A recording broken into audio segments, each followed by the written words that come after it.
4 days of it. I was stretching. 4 days of 18-hour days. Jesus. So just tell us who you are, plug the website, and then we'll just talk casually, as we normally do.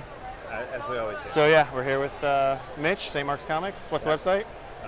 You don't want to plug the website. You don't want to plug the website. We just want to say, come down to St. Mark's Comics.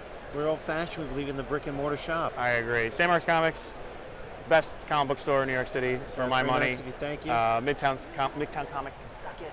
Hey, I didn't say that. I said. Nah, Midtown's all right. How's business been going this year? It's been a wild little show. Today has been exceptionally crazy.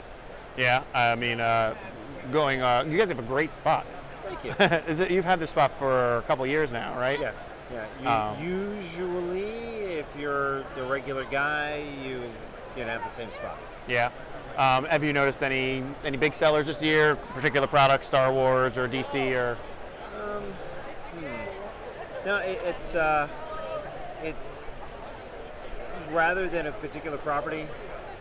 It's been the rarity, like Bowen statues. He's not making any more, so like everybody wants a Bowen statue, and there are fewer and fewer to have, and like that. But we've been selling a lot of everything because this is an enormous show, and it attracts people from everywhere, and so you have everybody who has their something. Yeah. What was your first Comic-Con? We were here at the beginning. No, I mean like ever. Like, ever? Yeah, like 80s. Jeez, like you've seen the con change quite a bit. Like as a retailer? As a person, as a human, as a fan. As a human. Well, as soon as I get to be a human, I'll let you know about that. Gosh, the first comic convention I ever went to, I was probably like 8 or 9 years old. Yeah.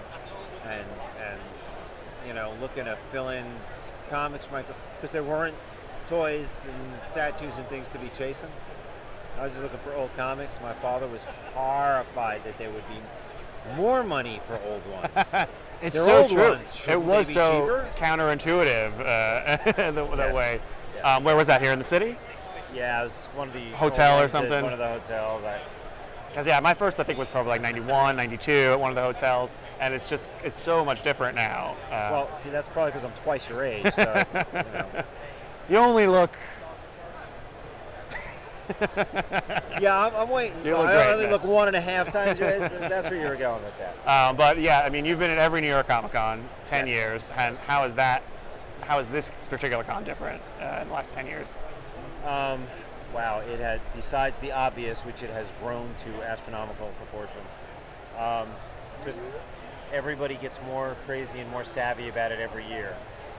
Reed puts on a better show every year. They get smarter about it. The fans anticipate it more. Everybody starts their costume earlier and more obscure and more intricate. And it's really, as you watch the world pass by, you get to see some really amazing creativity. All right, St. Mark's Comics. Give me the address. St. Mark's Comics at 11 St. Mark's Place between 2nd and 3rd Avenues in the East Village. Historic St. Mark's Comics. You gotta start saying that. We like world famous St. World Mark's. famous. All right. Our favorite story about that goes that one of our regular every Wednesday customers was gone on vacation. So I'm going on vacation, make sure I get my books. Comes back from vacation, and he had gone to France. He was in a park in Paris, and he was reading a comic, and just ended up talking to some other guy who got his comics at St. Mark's Comics, some French customer. So they had a bonding moment thousands of miles across the ocean about St. Mark's Comics. Excellent. Ever since then, we're world famous St. Mark's. World famous St. Mark's. All right, Mitch. All right, thanks. Thank you as always. Good friend. Happy to promote.